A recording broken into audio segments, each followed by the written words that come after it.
উনার যে কি কাজ করছে এটা তো আমরা দেখছি না, এটা তো আমরা বলতেও পারি না। মাজার পুকুর এটি গায়েব হয়েছে একবার এক রাতে। ও এভাবে করে মানে স্মুথ বানাচ্ছে। আমার দাদার আব্বা ছিল, এদিক দিয়ে ক্ষিতীশ বাবু নামে একজন লোক ছিল। জমিদাররা বাসায় নিয়ে গিয়ে তাদের মিষ্টি বানাতো তাদের অতিথিদের এই খাওয়ানোর জন্য। খাবার দাবার বা মিষ্টি খাইলে এখানে আসি বা দই নিতে চাইলে এখানে আসি। 155 বছর আগে থেকে আমাদের এই মহাজন বর্তমানে যা আছে এর হলো ঠাকুর দাদা, উনি এই প্রতিষ্ঠান তৈরি করছে। এটা হচ্ছে আমিরটি, অনেকে এটাকে ছানার মিষ্টিও বলে। এটার ডিফারেন্স হচ্ছে এটাকে একটু ছানাটাকে উপর থেকে একটু ভেজে তারপরে চিনি শিরাতে মেশানো হয়।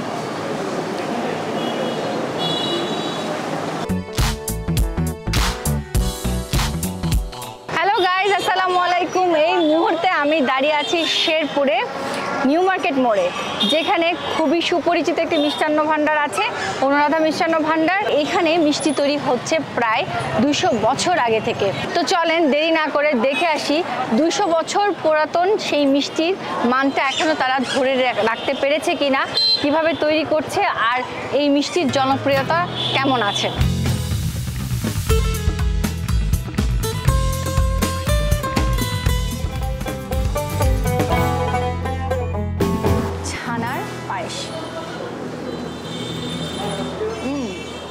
মিষ্টি কম, কিন্তু পুরা মিষ্টিটাই হচ্ছে দুধের যে মিষ্টিটা, সেই ফ্লেভার অসম্ভব মজার। কেউ যদি শেরপুরে এসে থাকেন আর যদি এই মিষ্টিটা না খেয়ে যান তাহলে কিন্তু আসলে মিস হয়ে যাবে। মিষ্টি খেতে খেতে চলেন দেখে আসি ছানার পায়েস কিভাবে বানানো হয়। বাজার থেকে দুধ কিনে আইনে আমরা জাল করে এই ক্ষীরটারে আস্তে আস্তে দুধটারে ঘন করে জাল করে পরে ক্ষীর তৈরি করি। কত কেজি দুধ কিনি? আমরা প্রতিদিন দুধ কিনি প্রায় 500 কেজি মতো।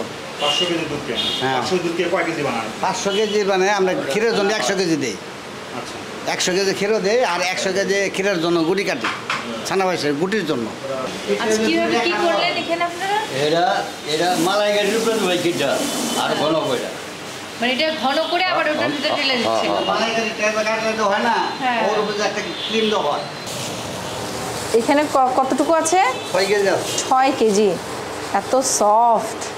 ও একটু দেখে মনে হয় যে খুব ইজি কাজ, অ্যাকচুয়ালি কিন্তু এত ইজি না। হ্যাঁ, দেখে এই যে ছানাটাকে তারা প্রিপেয়ার করছে এভাবে করে, মানে স্মুথ বানাচ্ছে। আমি একটু চেষ্টা করলাম, আপনি করেন দেখি এবার। কি সুন্দর করে করে। আর ছানা এবং দুধ দুটো মিক্সার হইলে একত্র হইলে বলা হয় একে ছানার গুটি করতে হয়।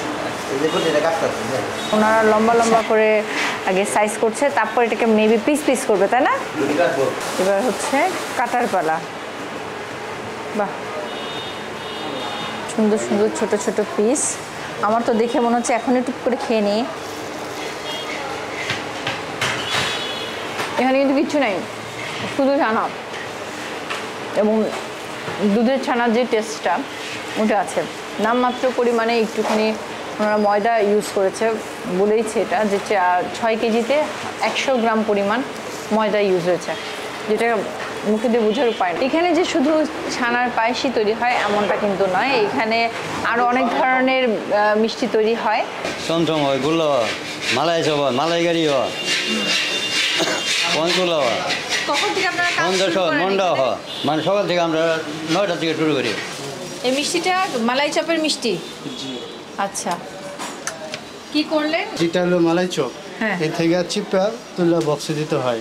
দেওয়ার পরে আমরা ক্ষীরটা এখানে দিই, বাস এর সঙ্গে। আচ্ছা, ক্ষীরটা আলাদা থাকে আর চপটা আলাদা থাকে। যখন বিক্রি করেন তখন এটার সাথে এটা মিক্স করে দেন? জি জি। মানে একসাথে করে রাখেন না? না, একসাথে করে রাখলে নষ্ট হয়ে যাবে।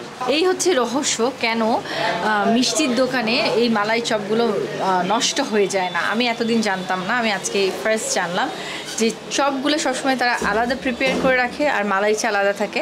যখন কোনো ক্রেতা যায় যে আমি মালাই চপ নিব, তখন তারা এই মিষ্টির যে শিরা আছে এখান থেকে মিষ্টিগুলোকে বের করে নিয়ে এসে ওইটার ভিতরে দুধটা দিয়ে দিচ্ছে, মানে মালাই যে অংশটা ওইটা দিয়ে দিচ্ছে, দিয়ে দেন ওজন করে দিয়ে দেয়। তাহলে দুধ আর মালাই মিশ্রিতও হলো এবং অনেক দিন অনেকক্ষণ পর্যন্ত রাখা যাবে, নষ্ট হয়ে যাবে না।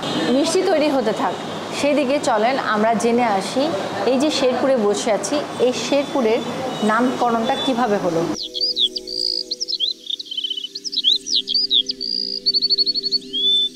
আমি কথা বলছি শের আলী গাজী ওনার সম্পর্কে। ওনার নামই অ্যাকচুয়ালি নামকরণ করা হয়েছে শেরপুর। আর আমি যেখানটাতে বসে আছি, এই যে গাছটি দেখা যাচ্ছে, এই গাছটিকে গাইবি গাছ বলেও ধারণা করা হয়ে থাকে। 600 বছর আগের কথা আমরা শুনতাছি, এটা গাইবি থেকে উঠছে। একসাথে যে গাছটা, ওই যে একটা পুকুর আর 4টা দরবার একসাথে উঠছে।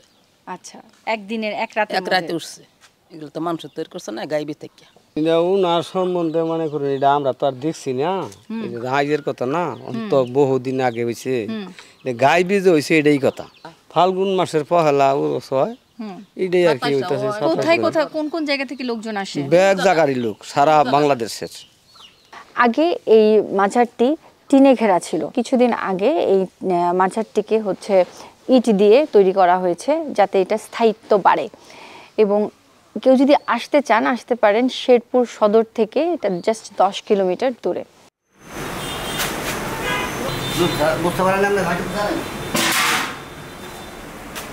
আমরা ছানার পায়েসে গুটি সিদ্ধ করার জন্য রসে দিলাম, রস দিয়ে সিদ্ধ হবে, রসের মধ্যে সিদ্ধ হবে। গুটি কাটা শেষ হলেই প্রথমে অল্প করে চিনি শিরার মধ্যে ডুবিয়ে তারপরে সেটাকে ঢেলে দেওয়া হয় দুধ দিয়ে তৈরি করা ক্ষীরের মধ্যে, যা প্রসেস হতে সময় নেয় 20 থেকে 30 মিনিট। তারপরে তৈরি হয়ে যায় সুস্বাদু ছানার পায়েস। দেখতে যত লোভনীয় তেমনই খেতেও কিন্তু বেশ মজা। যতদূর শোনা যায় জমিদার আমল থেকে এই মিষ্টির বানানোর কাজগুলো প্রথম থেকে শুরু হয়। আমার দাদার আব্বা ছিল, এদিক দিয়ে ক্ষিতীশ বাবু নামে একজন লোক ছিল, উনিও এই কাজগুলো করতেন। এদেরকে নিয়ে জমিদাররা বাসায় নিয়ে গিয়ে তাদের মিষ্টি বানাতো তাদের অতিথিদের এই খাওয়ানোর জন্য। তখন এই ছানার পায়েসের আস্তে আস্তে তৈরি শুরু হয়। এটা শুধু আমাদের একার জিনিস না, তো শেরপুরের ছানার পায়েস এখানে অনেকগুলো দোকান আছে, সবারই কন্ট্রিবিউশন আছে। এই দোকানে কোন মিষ্টিটা সব থেকে বেশি পছন্দ? এখানে আমি সাদা গোল্লাটাই পছন্দ। সাদা গোল্লাটা পছন্দ। এই কোথা থেকে খোঁজ পেয়েছে? আমার বাড়ি শ্রীবতী থেকে আমি এখান থেকে এসে মিষ্টি নিয়ে যাই এবং খাওয়া দাওয়া করি। আচ্ছা, কত দূর এখান থেকে শ্রীবতী? এখান থেকে আপনি 20 কিলো। যেটা ছানার পায়েস, যেটা সব খুব বেশি ফেমাস, ওটা কেমন লাগে? ছানার পায়েস এখানে অনুরাগ আর সব কিছু প্রায় সবই ভালো। তা এখানে আমি অনেক ধরনের মিষ্টি দেখতে পাচ্ছি। ছানার পায়েসের দাম কত? 400 টাকা। 400 টাকা ছানার পায়েস যেটা সেটার দাম 400 টাকা। আচ্ছা, আর হচ্ছে অন্যান্যগুলোর অন্যান্য আপনার এখানে কালো জাম আছে 280 টাকা, চমচম আছে 280 টাকা, মালাইকারি আছে আপনার 300 টাকা। এটা মালাইকারি? হ্যাঁ, সাদা চমচম আছে 280 টাকা। এটা তো মালাইকারি না? হ্যাঁ, মালাইকারি। এটা উপরে ক্রিম দিয়ে দেওয়া হবে, যখন নেবেন তখন ক্রিম দিয়ে দেওয়া হবে আর কি। আচ্ছা, এটা ডিসপ্লেতে এরকম থাকবে, যখন আপনারা কেউ চাবে তখন এটাকে রেডি করে দিবেন। রেডি করে দিবেন। এই কেন এই কারণে হচ্ছে? এটা আপনার রেডি করে দিলে সাথে সাথে রেডি করে রাখলে নষ্ট হয়ে যায়। আচ্ছা, এই কারণে। আর এই যে এটা মন্ডা কত দাম? 700 টাকা। 700 টাকা কেজি, পার পিস 20 টাকা, কেজিতে 700 টাকা। 700 টাকা কেজি মন্ডা, মানে সব থেকে দামি মিষ্টি ওইটা? জি। আবার এখানে আছে আপনার লালমোহন 260 টাকা, আর সাদা রসগোল্লা 280 টাকা, 260 টাকা, 260 টাকা, 260 টাকা। ওখানে আছে পঞ্চ 300 টাকা। মন্ডাটার দাম কেন বেশি এত? এটা শুধুই ছানা, শুধু ছানা, আর কিচ্ছু নাই? আচ্ছা, চিনির পরিমাণ খুবই কম। আচ্ছা, চিনি দিয়েছেন কিন্তু খুব কম? খুবই কম।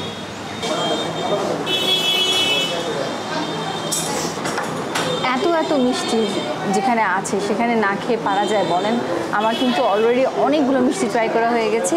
এইবার পর্ব হচ্ছে স্পেশাল মিষ্টিটা, যেই কারণে আমার এখানে আসা, সেটি হচ্ছে ছানার পায়েস।